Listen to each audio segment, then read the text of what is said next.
Chapter 18 Model Evaluation. Let's see how to evaluate a logistic regression model as a predictive model. In this chapter, we focus on the evaluation method, where we use logistic regression for predictive analytics. The evaluation method introduced in this chapter can be applied to any classification models other than logistic regression.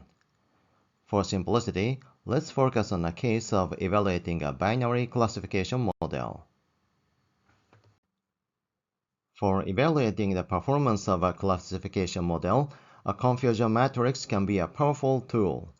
Confusion matrix is a table that provides a clear summary of how well the model's predictions align with the actual outcomes. In supervised learning, confusion matrix shows how well the predicted class aligns with the actual class in a set of test data. Here, the word confusion means the confusion between predicted and actual labels. That is, here we ask, did the model correctly classify the data point, or was it confused with another class?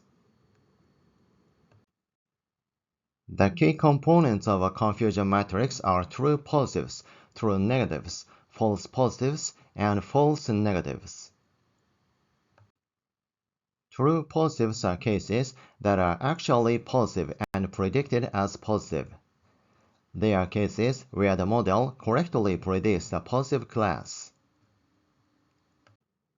True negatives are cases that are actually negative and predicted as negative. They are cases where the model correctly predicts a negative class. False positives are cases that are actually negative but predicted as positive.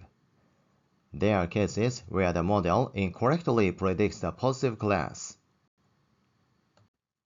False negatives are cases that are actually positive but predicted as negative. They are cases where the model incorrectly predicts the negative class. By combining these key components, we can create the following four indicators.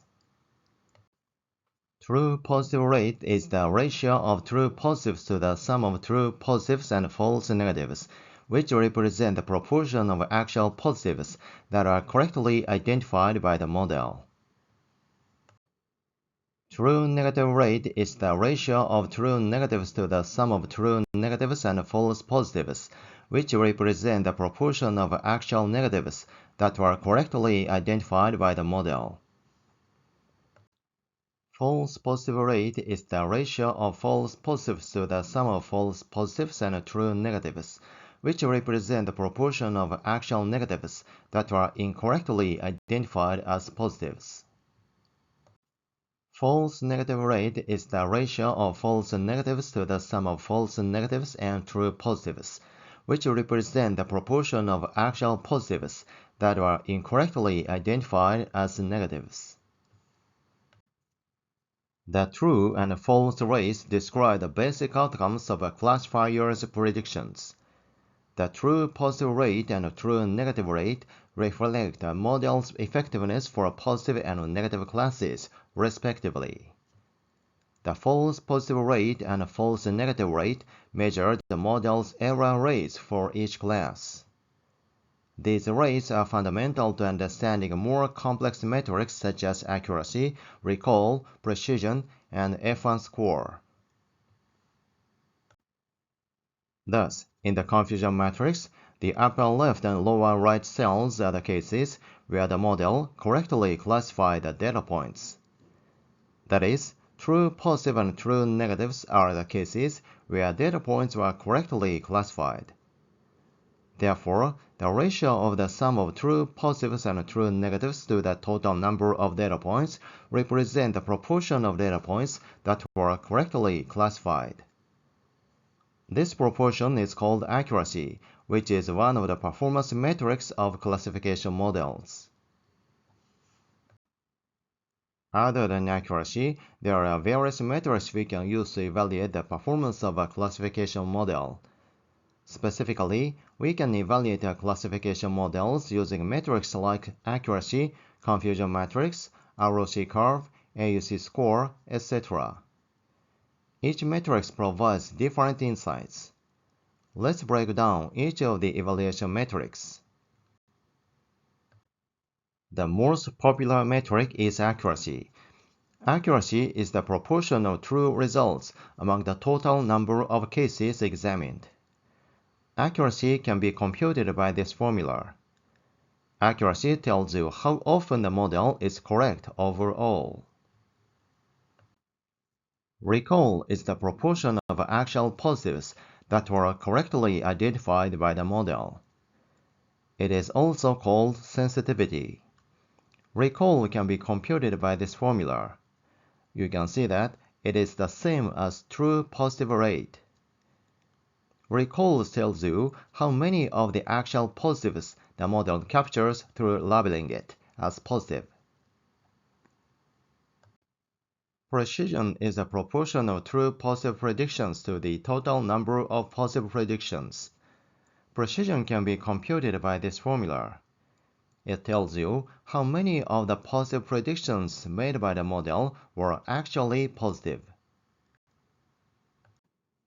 Specificity is the proportion of true negative predictions to the total number of negative samples in the dataset. Specificity can be computed by this formula.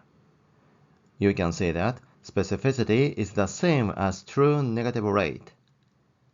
Specificity tells you how well the model is at avoiding false alarms.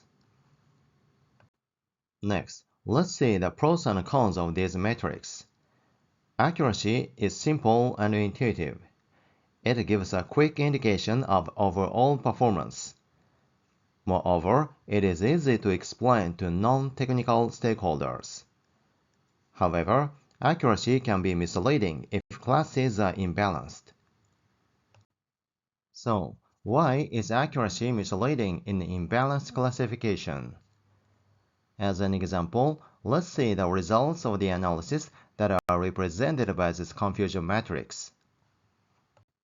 We can compute accuracy by this formula, and it is 0.91. It seems to indicate that the model has a high predictive performance. However, if we focus only on actual positives, we can see different view. There are 10 actual positives, but this model predicts only one of them as positive. This means that only 10% of actual positives are predicted. This is not a good performance as a predictive model. Thus, even if the accuracy is high, it is possible that the model is poor at predicting positive cases. Such a problem occurs when there is an imbalance in class distribution in data. In this example, 90 of the 100 data points are actual negatives. In other words, the majority of the data is negative. For such imbalanced data, the model can achieve high accuracy just by predicting all the data as belonging to the majority class. In this case, if the model predicts all data as negative, accuracy would be 0.9. However, this is not a useful model for predicting positives. Thus, in imbalanced data, accuracy may not be useful as a measure of a model's predictive performance. As you may have already noticed, the ratio of true positives to actual positives is recall. The results of this confusion matrix show that accuracy is high, but recall is low. In other words, evaluating by recall instead of accuracy reveals the poor predictive performance of this model. Now, let's look at another model's prediction results shown in this confusion matrix. In this example, the number of actual positives is the same as in the previous example, but the number of predicted positives is much higher.